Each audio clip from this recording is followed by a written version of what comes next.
और मुझे दुख है इस बात का कि राहुल गांधी जी दिशा की बैठक के माध्यम से देश में चर्चा में आ जाएं, इसके लिए तो आ जाते हैं। अभी हो सकता है रास्ते में कहीं जलेबी भी खा लें, हो सकता है कहीं रास्ते में मोची की दुकान पे भी बैठ जाएं, क्योंकि उनको इससे मीडिया में स्थान मिल जाता है। लेकिन जो सेवा करने का अवसर होता है, किसी के एक सांसद से हर संसदीय क्षेत्र की जनता अपेक्षा करती है उसके सुख दुख में कभी आवश्यकता होगी तो हमारा सांसद भी मिलेगा, लेकिन कभी सुख दुख में ना मिलने वाले सांसद जी केवल अनुश्रवण की बैठक करते हैं। और स्वयं हमारे पत्रकार साथी सब साक्षी हो, आप लोग बैठे थे, रायबरेली का यह सेवक आपके साथ खड़ा है, आपके सवालों को जवाब देने के लिए खड़ा है, हर बात की आपके साथ चर्चा करने के लिए खड़ा है, लेकिन वही रायबरेली के सांसद आते हैं, शीशा बंद करके आते हैं और शीशा बंद करके चले जाते हैं, एक किसी पत्रकार की बात का जवाब नहीं देते हैं। लोकतंत्र में आपके माध्यम से संदेश देना जनता तक, यह कोई खराब बात तो है नहीं, लेकिन नहीं देते हैं, इसका मतलब देने की क्षमता उनके भीतर नहीं है। वो योग्य सांसद नहीं, एक अयोग्य सांसद हैं। दिशा की बैठक में अधिकारियों के बीच में पीछे से एक सवाल उठाया जाता है और उस सवाल के जवाब में एक लाइन पूछ लेते हैं कि वो मीडिया में आ जाए किसी तरह से। अभी देखना, वही एक सवाल आएगा जो मीडिया में उनका आ जाएगा, जिससे वो हिट करते हैं कि कैसे हो जाएगा। हमने एक प्रस्ताव रखा कि पहलगाम में जो लोगों ने असमय जिनके साथ जघन्य घटना घटी, हृदय विदारक घटना घटी,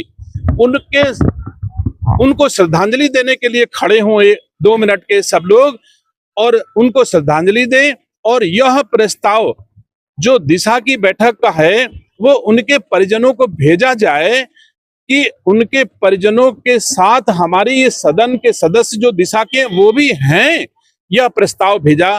तो हमारे इस प्रस्ताव पर सब लोगों ने खड़े होकर के 2 मिनट मौन रख करके श्रद्धांजलि अर्पित की और यह श्रद्धांजलि उन सभी लोगों के दुखी पीड़ित परिजनों के घर तक पहुंचाई जाएगी। हमारे रायबरेली के माध्यम से भी, रायबरेली की इस दिशा के माध्यम से भी हम लोग देश के साथ दुखी हैं जो इतनी बड़ी निर्मम घटना हुई। देखिए, रायबरेली में दिशा की बैठक एक सतत चलने वाली प्रक्रिया है जो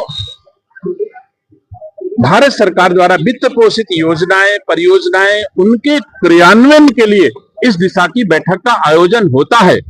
लेकिन दिशा की बैठक के इस आयोजन में दिशा के अध्यक्ष जी खुद दिशा विहीन दिखे, उनको खुद दिशा का पता नहीं कि किस दिशा में मुझे चलना चाहिए और दिशा की बैठक में क्या करना चाहिए। जिस आदमी को ये पता न हो, मैं नहीं समझता वो स्वयं दिशा विहीन राहुल गांधी जी हैं। ईश्वर उनको दिशा दे, हम सब तो अब दिशा देने वाले नहीं हैं। उन्होंने बहुत सारी चीजें पूछने का प्रयास किया, लेकिन वो पूछने के लिए भी एक पीछे आदमी बैठा रखा था जिन्होंने 4 लाइन अंग्रेजी में लिख के दिया। तो वो सवाल राहुल गांधी जी ने अधिकारियों से किया।